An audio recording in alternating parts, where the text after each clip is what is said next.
যদি কখনো মারাও যায় যেন এই আমাদের নতুন প্রজন্ম যারা আসবে তারা যেন এটা দেখতে পারে। আমাদের অধিকার দিতেই হবে।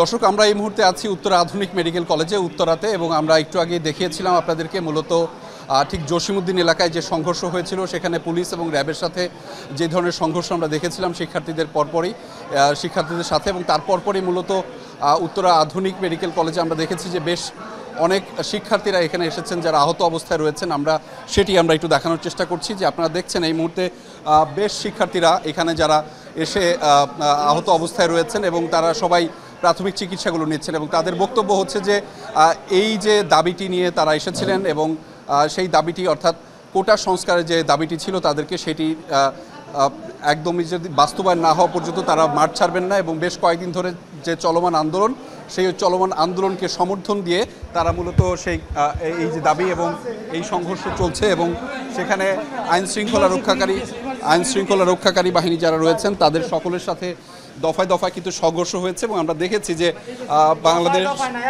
বাংলাদেশ পুলিশ কিংবা বাংলাদেশ র্যাবের সাথে সাউন্ড গ্রেনেড কিংবা যেই টিয়ার শেল নিক্ষেপ হয়েছে আমরা সেটা দেখেছি। তাদের মাধ্যমে এখানে বেশ শিক্ষার্থীরা আহত অবস্থায় রয়েছেন। আপনারা দেখতে পাচ্ছেন যে প্রত্যেকেই কিন্তু বেশ ভালোভাবেই আহত হয়েছেন। এখানে উত্তরা আধুনিক মেডিকেলে এখানে তাদেরকে নিয়ে আসা হয়েছে, প্রাথমিক চিকিৎসা এখানে মূলত দেওয়া হয়েছে। যে শিক্ষার্থীদের যারা সংখ্যা সেটি বেশ 20 থেকে 30 জন আহত হতে পারে বা তারও বেশি হতে পারে।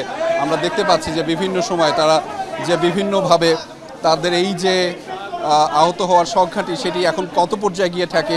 আমরা দেখতে পেয়েছি যে উত্তরার এই জায়গাটিতে মূলত জসিমউদ্দিন কিংবা আজমপুরের এলাকাটাতে একটু আগে রণক্ষেত্র পরিণত হয়েছে। সেখানে পুলিশের সাথে শিক্ষার্থীদের মূলত যারা কোটা সংস্কারের দাবি জানাচ্ছিলেন তাদের দফায় দফায় বেশ কিছু সংঘর্ষ হয়েছে, এবং সেখানে সাউন্ড গ্রেনেড, টিয়ার শেল কিংবা রাবার বুলেট ছোড়ার মতো ঘটনা ঘটেছে।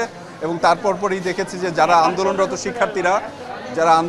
শিক্ষার্থীরা তারা মূলত এখানে যারা আহত হয়েছেন তাদেরকে এখানে নিয়ে এসে প্রাথমিকভাবে যে চিকিৎসাগুলো হচ্ছে সেটি আসলে করা হচ্ছে। আমরা সেই পরিস্থিতি কিন্তু আমরা দেখাচ্ছি, এবং উত্তরা আধুনিক মেডিকেল কলেজের যে জরুরি বিভাগ সেখানে আহত শিক্ষার্থীদের নিয়ে আসা হয়, এবং সেখানে বেশ 20-30-এর মতো মূলত তারা এই শিক্ষার্থীরা এখানে এসে প্রাথমিক চিকিৎসা নিচ্ছে, আমরা সেটি দেখতে পেয়েছি। তবে সেই আহতের সংখ্যা কত এবং সেখানে যে জরুরি বিভাগ রয়েছে সেখানে উপচে পড়া ভিড় দেখছে শিক্ষার্থীদের, মূলত যারা আহত হয়েছেন তারাই এখানেই অবস্থান করছেন, আমরা সেটি দেখাচ্ছিলাম।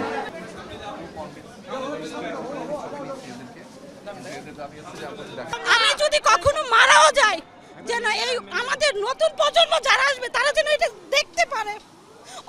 আমাদের অধিকার দিতেই হবে। অনবরত একাধারে লাগাতার আমাদের উপর গুলিবর্ষণ, টিয়ার সেল যেমনে পারছে ছাত্রদেরকে নির্যাতন করা হয়েছে সকাল থেকে। এটি মানুষের কাতারে পড়ে, এটি